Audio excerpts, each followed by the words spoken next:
नमस्कार दोस्तों। तो दिल्ली में जो रेड फोर्ट के पास ब्लास्ट हुआ था जिसमें 15 लोग मारे गए थे, उसमें किसी एक पर्टिकुलर टेररिस्ट ऑर्गेनाइजेशन का नाम सामने नहीं आ पा रहा था और एनआईए अपनी जांच कर रही थी। एनआईए ने अपनी जांच में प्रथम दृष्टया जो इन्वेस्टिगेशन जो की थी उसमें उन्होंने कहा था इस बात को कि जॉइंट ऑपरेशन सा लग रहा है। इसमें जो बहुत सारे आतंकवादी संगठन हैं उनकी सबकी मिली भगत थोड़ी बहुत यहाँ पर नज़र आ रही है। तो लश्कर, जैश, इन दोनों का हाथ इसमें हो सकता है और ऑफशूट ऑर्गेनाइजेशंस द्वारा, ऑफशूट जो छोटे छोटे ग्रुप्स होते हैं उनके थ्रू ये सारा काम करवाया जाए ताकि इनका डायरेक्टली नाम ना आए, क्योंकि पहलगाम टेरर अटैक के बाद देख ही चुके दिन क्या हश्र हुआ था। तो इसलिए इन्होंने काम किया था। अब यूएन के यूनाइटेड नेशन सिक्योरिटी काउंसिल के पास जो रिपोर्ट्स यूएन ने सबमिट की है उसमें यूएन ने बहुत साफ कर दिया है कि जैश ए मोहम्मद का सीधा लिंक, जो जैश ए मोहम्मद टेरर ग्रुप है पाकिस्तान से ऑपरेट होता है, मसूद अजहर उसको ऑपरेट करता है, खुलेआम ऑपरेट करता है, उसका सीधा लिंक रेड फोर्ट वाले टेरर अटैक से था।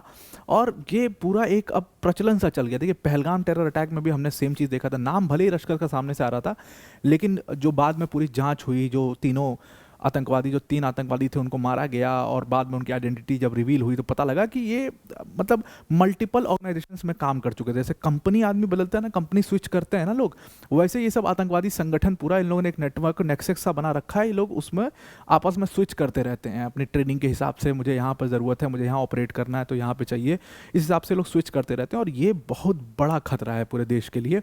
अब यूएन की आप रिपोर्ट देखोगे आपके रोंगटे खड़े हो जाएंगे कि इतनी सारी बातें जब यूएन को, यूएस को, सबको पता है तो फिर आखिर पाकिस्तान को फंड मिल कैसे पाता है। आईएमएफ जैसे ऑर्गेनाइजेशन जो है पाकिस्तान को इतना फंड करते क्यों? क्योंकि टेररिज्म फंड करने के लिए। डिटेल में इस पर डिस्कस करते हैं, पर वीडियो में आगे जाने से पहले एक बड़ी अनाउंसमेंट है अनअकैडमी टीम की तरफ से कि अगर आप यूपीएससी सीएससी की प्रिपरेशन कर रहे हैं तो आप ये पूरी प्रिपरेशन फ्री ऑफ कॉस्ट कर सकते हैं। अगर आप 2028, 2027, 28, 29 में यूपीएससी सीएससी का अटेम्प्ट देना चाह रहे हैं तो ये सबसे बेस्ट प्लेटफॉर्म हो सकता है आपके लिए। यूपीएससी मंजिल बाय अनअकैडमी हमारा चैनल है, इसको आप ज़रूर से सब्सक्राइब कर लीजिए। इस चैनल पर आपको एकदम यूपीएससी रिलेटेड कंटेंट प्रोवाइड किया जाएगा। ऑलरेडी जो सीरीज़ है वो स्टार्ट हो चुकी है, मेरी सीरीज चल रही है इंडियन पॉलिटी की, जहाँ पर पूरा पॉलिटी में आपको फ्री ऑफ कॉस्ट कवर कराऊंगा।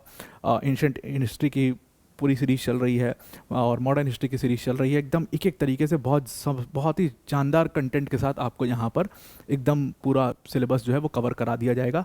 तो इसके साथ आइए, इस चैनल के साथ ज़रूर से जुड़िए। Now coming back to the topic, तो UN United Nation Security Council ने अपनी सैंक्शंस मॉनिटरिंग टीम को रिपोर्ट सबमिट करी और उसमें कहा उनकी सैंक्शंस मॉनिटरिंग टीम ने कि भाई जो पाकिस्तान बेस्ड आउटफिट है जैश ए मोहम्मद, जिसका नाम शुरू में नहीं आया था जैश ए मोहम्मद का, और बहुत लोगों ने ये भी कहा था कि जैश ए मोहम्मद ख़त्म हो गया। पहलगाम टेरर अटैक के बाद जो पूरा ऑपरेशन सिंदूर हुआ उसमें जैश जो है वो ख़त्म हो गया और मसूद अजहर काफ़ी घायल है, उसके जो साला था, वो शायद साला था या जो भी था, उसको मार दिया गया और उसमें बहुत सारे उसके जो ऑपरेटिव्स थे, जो चीफ कमांडर्स थे वो मारे गए, सेकेंड इन कमांड था वो मारा गया। बहुत सारी बातें ऐसी की गई थी और नाउ इट इज़ वो ख़त्म हो चुका है, ये ऑर्गेनाइजेशन ख़त्म हो चुका है, ऐसा भी मान लिया गया था। हालांकि जैश ए मोहम्मद जब एनआईए ने पूरी अपनी जांच करी तो उसमें जैश का नाम लिया था उन्होंने कहा था कि ये जॉइंट ऑपरेशन है, लेकिन जैश का रोल है इसके अंदर और बहुत बड़ा रोल है इसके अंदर। ये बात समझनी पड़ेगी क्योंकि ये जिस इंटेलेक्ट से पूरा ये प्लान किया गया था ऑपरेशन, ये अकेले लश्कर के बस की बात नहीं है। देखिए लश्कर का ऑपरेशन करने का तरीका, मॉडस ऑपरेंडाई बहुत सिंपल सा होता है। लश्कर पाकिस्तानी आतंकवादियों को भारत में किसी तरीके से घुसाता है और फिर ऐसे पहलगाम टेरर अटैक जैसे हुआ वैसा कोई टेरर अटैक करके और वापस वो भागते हैं और मारे जाते हैं। वो टिपिकल मतलब लश्कर ये ले करके चलता है कि वो मारे जाएंगे मान करके चलता है। जैश के साथ बिल्कुल विपरीत चीज़ है। जैश अपना नेटवर्क बिल्ड करता है, देश के लोगों को ही इस्तेमाल करके अपना पूरा नेटवर्क बिल्ड करता है और फिर उसके बाद कुछ बहुत बड़ा प्लान करके टेरर अटैक ये लोग करते हैं। तो रेड फोर्ट की जिस तरीके से प्लानिंग थी उसमें 100% ये मसूद अजहर जो है इसका हाथ था। इसको मतलब ये देखिए क्या है ना कि ये फिजिकली कोई बहुत आतंकवादी टाइप का नहीं आदमी, मतलब आतंकवादी जो फुर्तीला बहुत फिट ऐसा वैसा कुछ नहीं है। अफगानिस्तान में ट्रेनिंग वेनिंग करके आया। असल में इसका साथ जो है बहुत बड़े बड़े आतंकवादियों से रहा है। कहते हैं कि उसामा से भी इसके रिलेशंस रहे हैं और उस समय पर जो हक्कानी नेटवर्क का जो पूरा सरगना था, सिराजुद्दीन हक्कानी वक्कानी, उन लोगों के साथ ये उठता बैठता था। अब ये फिजिकली फिट तो है नहीं, मोटा सा आदमी है, बहुत मोटा सा आदमी है और तिहाड़ जेल में बड़ा मजाक भी इसका बना था कि तिहाड़ से भागने की कोशिश कर रहा था, वो बहुत फेमस किस्सा है, तिहाड़ से भागने की कोशिश कर रहे थे, सब टनल खोदे थे अंदर, मतलब एक रास्ता सा बनाए थे ज़मीन के अंदर से कि भाग जाएंगे। वो पतला रास्ता था, तो इसके आगे वाला जो व्यक्ति था वो तो भाग करके निकल गया उससे, और वो बेचारा मारा भी गया। और ये जब निकल रहा था ये फंस गया उसमें, तो पुलिस वाले आए कि अबे मोटे तू थोड़ा पहले पतला हो जा फिर भागने की कोशिश कर। बड़ा इसका मजाक वजाक भी उड़ाए थे। ये सब किस्सा है, आपको जगह जगह पे सुनने को मिलेगा, बहुत सारे पॉडकास्ट में जो उस समय पर तिहाड़ जेल के जेलर वेलर थे लोग इसको कंफर्म भी करते कि हाँ ये मतलब किताब में लिखा गया है, सच किस्सा है। और डॉक्टर पांड्या ने एक किताब लिखी, उन्होंने तो इसकी ऐसी तैसी कर दी है उसमें। तो जैश ए मोहम्मद इसका पूरा काम ही ये है कि तकरीरें बहुत शानदार देता है, ये जैसे मोटिवेट बहुत तगड़ा करता है, और इसके पीछे का ये प्लानिंग बहुत तगड़ी करता है, is a very good planner. तो जो पूरा रेड फोर्ट वाला अटैक था उसमें कहीं ना कहीं प्लानिंग का बहुत बड़ा रोल था, और इसीलिए जैश ए मोहम्मद का नाम उसमें एनआईए ने भी सामने किया था। अब यूएन ने उसको कंफर्म किया है कि इसमें एनआईए का, अब यूएन ने उसको कंफर्म किया है कि इसमें जैश ए मोहम्मद का बहुत बड़ा रोल था, 15 लोग इसमें मारे गए थे। यूएन ने अपनी बाई एनुअल रिपोर्ट जो है वो सबमिट करी।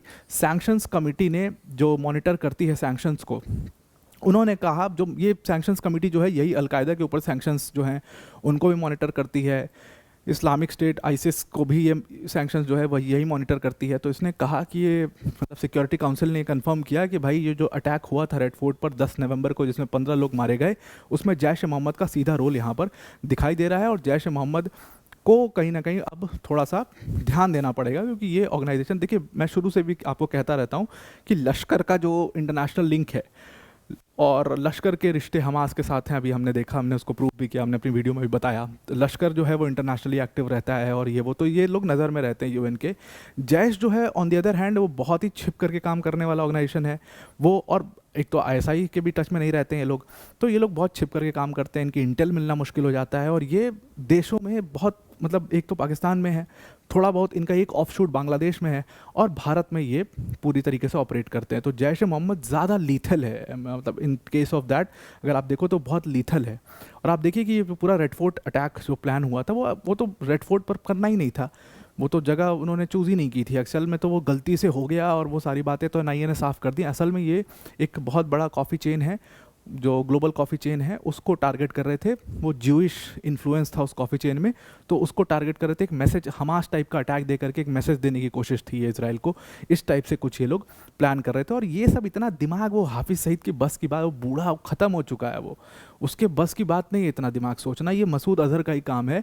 एनआईए के बहुत सारे जो रिपोर्ट्स आए, मतलब हालांकि उन्होंने इसको पब्लिक तो नहीं किया, लेकिन जितना भी उन्होंने बात की है घुमा फिरा करके, उसमें जैश ए मोहम्मद का ही नाम बार बार आ रहा था। अब यूएन ने उसी चीज़ को कंफर्म कर दिया है। जैश ए मोहम्मद ने ऑफिशियली कोई ऐसी रिस्पॉन्सिबिलिटी तो इन अटैक्स की नहीं ली थी, क्योंकि उनको पता था कि पहलगाम टेरर अटैक जब हुआ और उसकी रिस्पॉन्सिबिलिटी ली गई, और पहलगाम टेरर अटैक भी आप देखो तो अब ये पूरा प्रचलन चल गया कि लोग जॉइंट ऑपरेशन ही कर रहे हैं। उसमें भी कहा गया था, एनआईए ने साफ किया था कि ये भी अकेले एक मतलब लश्कर का ऑपरेशन नहीं है, ये ऑफशूट के थ्रू करवाया गया है, पैसे हर जगह से आए हैं, फंड हर जगह से आया है, और मिल करके किसी ने कुछ हेल्प की, किसी ने कुछ हेल्प की, किसी ने कुछ हेल्प की, किसी ने एंटर करवाने में हेल्प की। बहुत सारे जो लोकल वहाँ के जम्मू कश्मीर के जो लोकल कहते हैं इसमें, मतलब वाइट कॉलर माफिया, उनका भी इसमें नाम आया कि ये स्मगलिंग और इनके थ्रू, स्मगलिंग रूट्स के थ्रू ये लोग अंदर आए।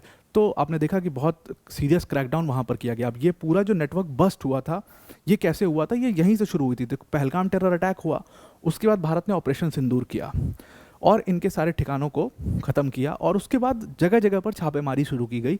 इसी छापेमारी में, इसी कड़ी में एक बिजनेसमैन का नाम आया, उसका नाम रिवील नहीं किया गया, लेकिन उसके थ्रू उसको पकड़ा गया, उससे पूछताछ हुई, और उसके थ्रू एक कहते कि पूरा एरिया कमांडर पकड़ा गया इनका, इन आतंकवादियों का एरिया कमांडर पकड़ा गया जो सबके टच में था, बट वो कोई भी ऐसा इलीगल गलत काम में डायरेक्टली इन्वॉल्व नहीं था, वो सबके टच में था, उसका मैनेज करने का पूरा काम था, उसको इन लोगों ने उठा लिया।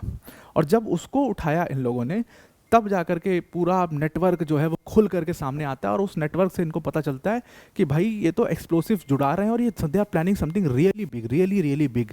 और फिर वहाँ से पता चलता है कि भाई ये लोग जो एक्सप्लोसिव्स है वो फरीदाबाद में कहीं पर छिपा करके रखे हुए हैं, डॉक्टर जो है उसने रेंट पे लिया हुआ है। फिर फरीदाबाद ये लोग जाते हैं, और वहाँ से फिर ये पूरा मामला सामने आता है। फरीदाबाद से वो सारे एक्सप्लोसिव्स पकड़े जाते हैं, और उसके बाद आनंद फानंद में, क्योंकि सबके नाम रिवील हो गए थे, सब हो गए थे, वो सारा टेरर अटैक हुआ। अच्छा, इसमें सबसे बड़ी बात सामने ये आई कि दो चीज़ें इसमें सबसे बड़ी सामने आई जो कि बहुत ही ज़्यादा शॉकिंग थी। पहली चीज़, पहले हम जानते थे कि ये कसाब वसाब टाइप के आतंकवादी सब अनपढ़ जाहिल गंवार होते हैं, ये कुछ नहीं, इनका क्या है कि इनको बरगला करके लाओ, अरे थोड़े पैसे तुम्हारे घर भिजवा देंगे, जो 20-50 हज़ार में ये अपने आप को मार देते हैं, अपना काम करवा लेते हैं। पर जब डॉक्टर्स का मॉड्यूल सामने आया तो पता चला कि this is a white collar crime, और ये तो बहुत ही खतरनाक है। मतलब डॉक्टर्स भी अगर बरगला दिए जाएंगे तो फिर तो कुछ भी नहीं बचेगा, और वही चीज़ सामने आई। दूसरी एक बहुत ही इंपॉर्टेंट लिंक इसमें सामने आया था, वो था इसका जो उनकी विमेन विंग थी जैश ए मोहम्मद की, जमात उल मोमिनात। तो जमात उल मोमिनात का जब सामने आया था तभी बहुत साफ हो गया था कि जैश का हाथ है। तो मसूद अजहर की जो बहन थी, उसका हस्बैंड जो है वो मारा गया था इसके ऑपरेशन सिंदूर के दौरान। तो उसने प्लान किया था कि मैं एक विमेन विंग बनाऊंगी जैश ए मोहम्मद के अंदर, और ये जो महिला डॉक्टर पकड़ी गई थी उसके सीधे लिंक इसी जमात उल मोमिनात की जो हेड है, जो मसूद अजहर की बहन है, उसके साथ थे। तो इसलिए कहा गया कि इसीलिए जैश ए मोहम्मद का सीधा सीधा यहाँ पर लिंक दिखता है, और सीधा तौर पर नाम इन लोग का ना आए, सीधी तौर पर नाम ना आए, तो इन्होंने क्या किया था, बहुत मतलब अच्छे से इन्होंने प्लान किया, और टर्की के थ्रू, क्योंकि भाई पहलगाम टेरर अटैक में लोग देख चुके थे, पहलगाम टेरर अटैक में क्या हुआ था कि भाई जो 3 आतंकवादी मारे गए, और फिर ऑपरेशन सिंदूर हुआ, सब क्लियर हो गया कि लश्कर का हाथ है, और ऑपरेशन सिंदूर हुआ, बहुत नुकसान हुआ इनको। तो पाकिस्तान की सरकार से सीधा इंस्ट्रक्शन इनको मिल चुके थे कि भाई हमारा नाम नहीं आना चाहिए सामने, तुम्हें जो करना है करो, बदला लेना है लो, जो करना है करो, हमारा नाम सामने नहीं आना चाहिए। पत्ता झाड़ दिया उन्होंने पल्ला अपना। तो फिर इन्होंने टर्की के एक हैंडलर के थ्रू ये पूरा काम जो है करवाया ताकि हमारा नाम सामने ना आए। लेकिन जब ये सारे ऑर्गेनाइजेशंस का नाम खुला तो इनका नाम सामने आ गया। वही चीज़ के ऊपर यूएन की रिपोर्ट आई है, और यहाँ पर इस पूरे वाइट कॉलर टेरर मॉड्यूल को यूएन ने कंफर्म किया है, और यहाँ पर पूरा जो टेरर मॉड्यूल है वो पाकिस्तान से चलाया जा रहा है, जैश ए मोहम्मद उसको चला रहा है, इसके ऊपर भी बात की है। और ये देखिए क्या है ना कि एक्चुअल में यूएन थोड़ा थोड़ा जैश के बारे में जानता था, बहुत ज़्यादा इनके बारे में बात नहीं होती, बहुत ज़्यादा लिखा पढ़ा नहीं गया है, लेकिन यूएन और यूएस जैश के बारे में कैसे जानते थे, क्योंकि ये आदमी, मैंने आपको बताया ना कि ये आदमी जो है वो उसामा बिन लादेन और इन लोग का जब ग्रोथ हो रहा था, जब ये लोग सोवियत यूनियन से लड़ रहे थे, उसके बाद जब ये यूएस से लड़ रहे थे, जब ये पूरे आतंकवादी संगठन ये सारे, तब इनके कैंप में ये आदमी रहा है। उसामा से, सिराजुद्दीन हक्कानी वक्कानी से इसके बड़े अच्छे नेटवर्क रहे हैं। और जब आपको ध्यान में होगा, कंदहार हाईजैक में जब इसको छुड़वाया गया था तो उसकी जो पूरी मीटिंग हुई थी, वो उसामा का जो बहुत बड़ा मेंशन था अफगानिस्तान में, वहीं पर मीटिंग कराई गई थी। सारे आतंकवादी जो है वो वहीं पर जुटे थे और वहीं पर मीटिंग हुई थी और उसको छुड़वाया गया था।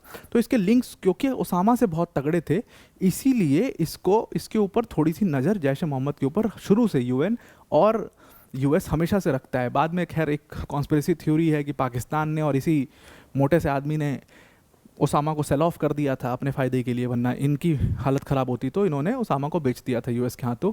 वो बहुत बड़ी कॉन्स्पिरेसी थ्योरी क्या है, वो सच ही है। पाकिस्तान के बिना बेचे यूएस इतने साल से खोज रहा था, वो 0-30 और जो भी मूवी बना करके दिखाना चाहें दिखा दें, लेकिन वो हुआ यही था कि पाकिस्तान ने उनको बेच दिया था, आईएसआई ने सेल ऑफ कर दिया था उसामा के लिए, क्योंकि अब उसामा उनके किसी काम का नहीं था।